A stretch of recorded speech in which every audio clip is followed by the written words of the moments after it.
Good morning, boys and girls. We are off to chapter 10 in Snow Treasure. All right, where we left off last, they were beginning their operation.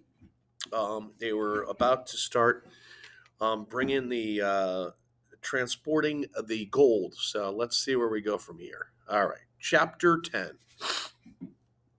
Soon would come the moment the four children dreaded, the first German sentry. Per Garson said the Nazis were on their way to the town, but the children had not seen them. The rest of the morning had been spent pulling the heavy sleds through the woods. They had to go almost all the way back to Riswick before they could begin to toboggan down the mountain. What would happen? What if the Nazis refused to allow them to go on? What if somehow they suspected and began to search their sled? Peter wouldn't let himself think of what might happen. He made up stories about the four of them. They were Vikings, and their sleds were Viking boats. They were sailing the seas. They would go far, far away. The very nearest they would go would be to America.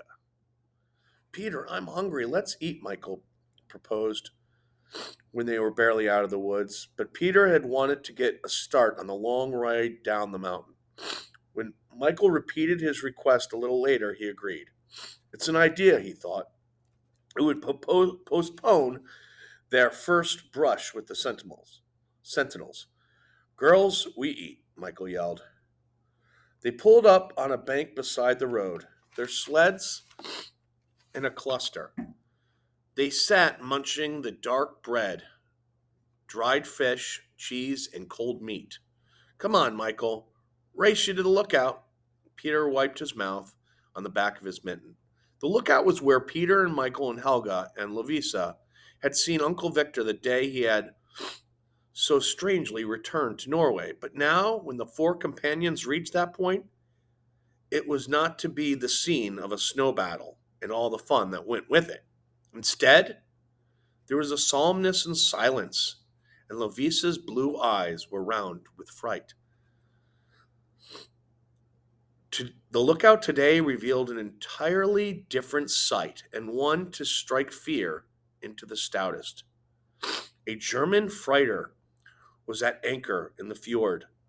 Steaming up, she might be about to sail. On the beach that lay between the Atlantic Ocean and the Riswick Fjord, there were hundreds of gray-clad soldiers. And there were others on the narrow strip of land between the big fjord and the small one they called the Snake. They were unloading enormous supplies because the snow was covered with bales, boxes, crates, and drums. Rifles were stacked in neat rows and up and down the beach in front of the fishing pier.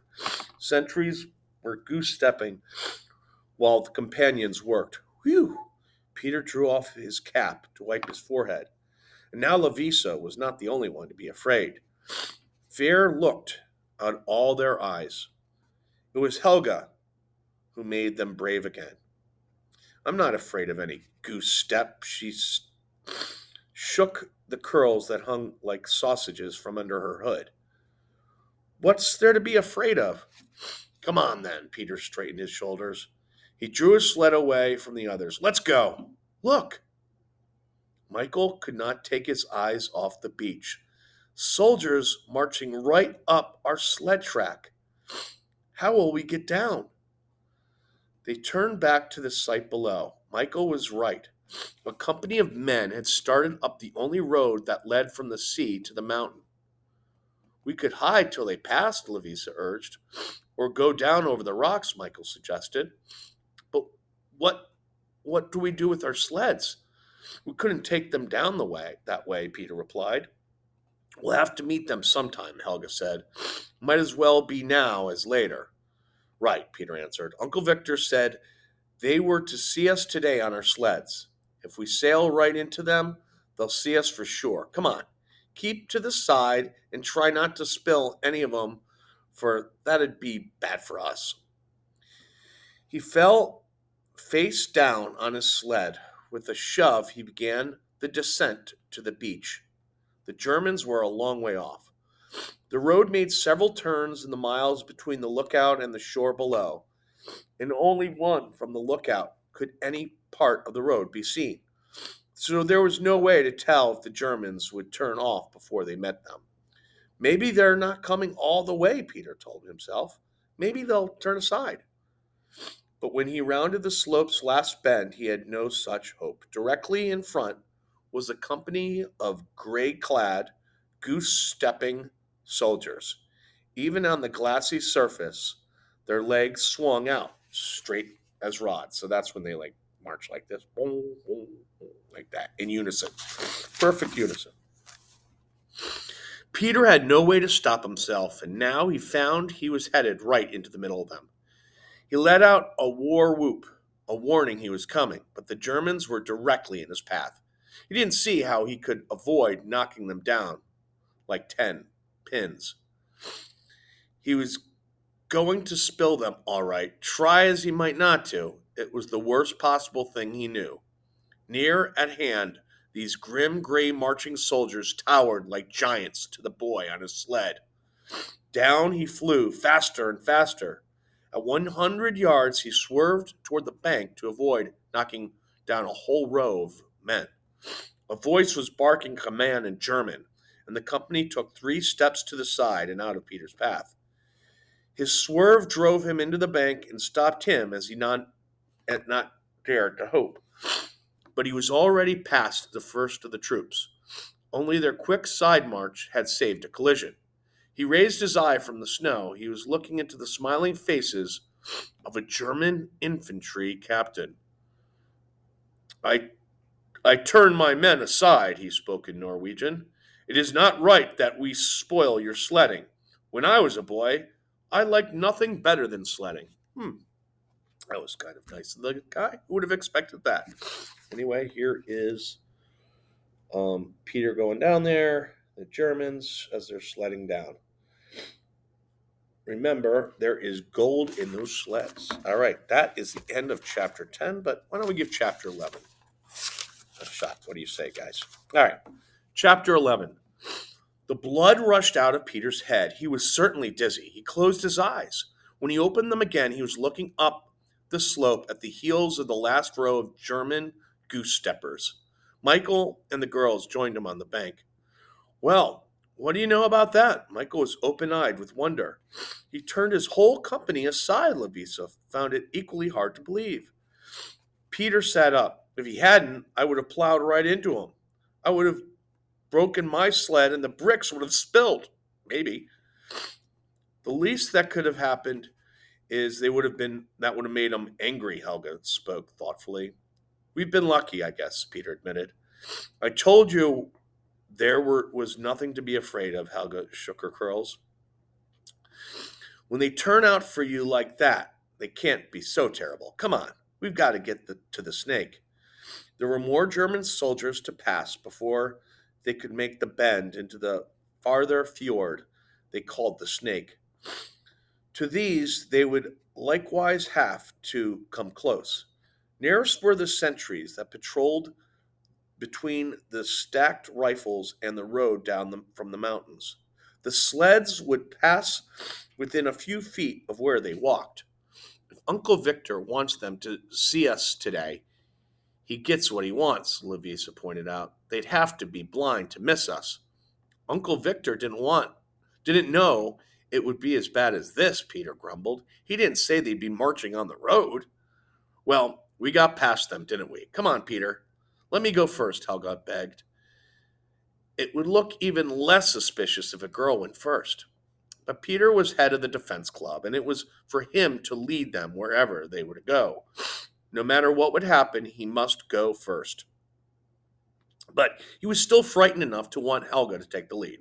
On their sleds again, in the last mile before they would turn the bend by the cliff, they hid the entrance to the snake.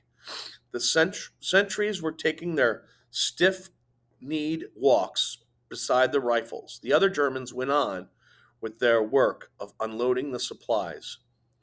Nobody so much as looked at the children on their sleds. What if the sentries were to stop them? Peter asked himself. What if they wouldn't let him pass? The captain had been friendly because he himself used to like to toboggan. And anyway, it was not his job to be on watch as it was these guards. But when he went directly in front of the first sentry, he saw only a blank face. There was not so much as a look to show if he was pleased or displeased. Beyond the sentry, Peter saw some soldiers dragging a heavy tarpaulin over the snow. One of them looked in his direction. Under the round cap and fringe of a yellow hair, he saw the bluest eyes he had ever seen in his life. They seemed that he too would like to be sled riding.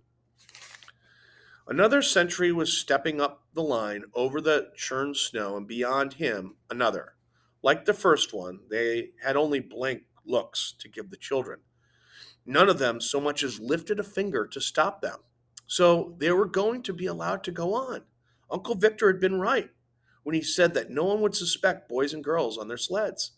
Peter breathed a sigh of relief and dug his heels into the snow for a fresh start. The cliff that hid the snake was just ahead. Beyond it, they would be safe from curious eyes. That day, anyway, would be won.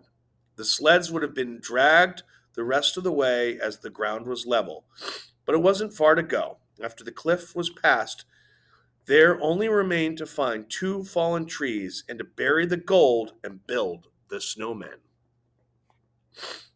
In the snake, Peter stopped to get his breath. His sled was terribly, terribly heavy. He hadn't noticed how heavy it was when he pulled it through the woods from the cave.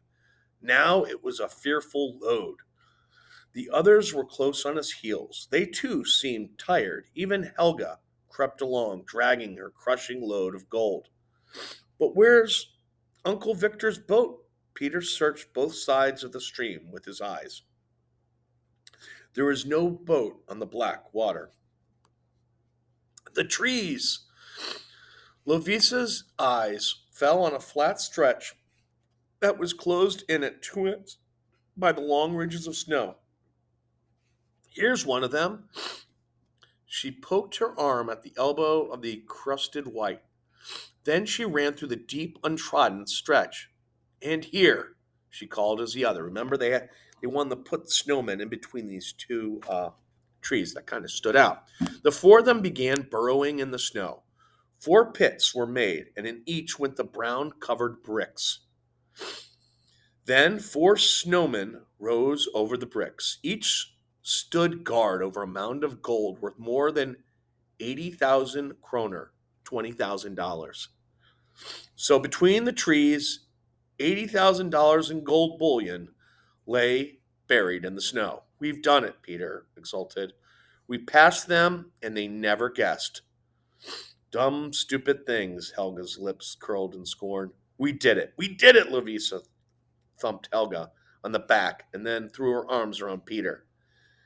And now none of them was tired. They pounded one another's sacks and shoulders. They joined hands and circled around and around Peter's snowman. And the captain turned aside his troops because he didn't want to spoil our sled track. Helga burst out laughing. Oh, if you only knew! Tears ran out of her eyes. Weak from laughter, she could no longer stand and fell helplessly into the snow. In roars, the others fell down beside her. He said when he was a boy there was nothing he liked better than sledding, Peter choked with mirth. He likes sledding, and so do we. Oh, if he only knew. All right, that leads us to chapter 12. So in the middle of this, there's a little picture of these are the kids putting the building the snowmen, and underneath those snowmen is $20,000 dollars or kroner worth of gold. So, all right, boys and girls, until next time.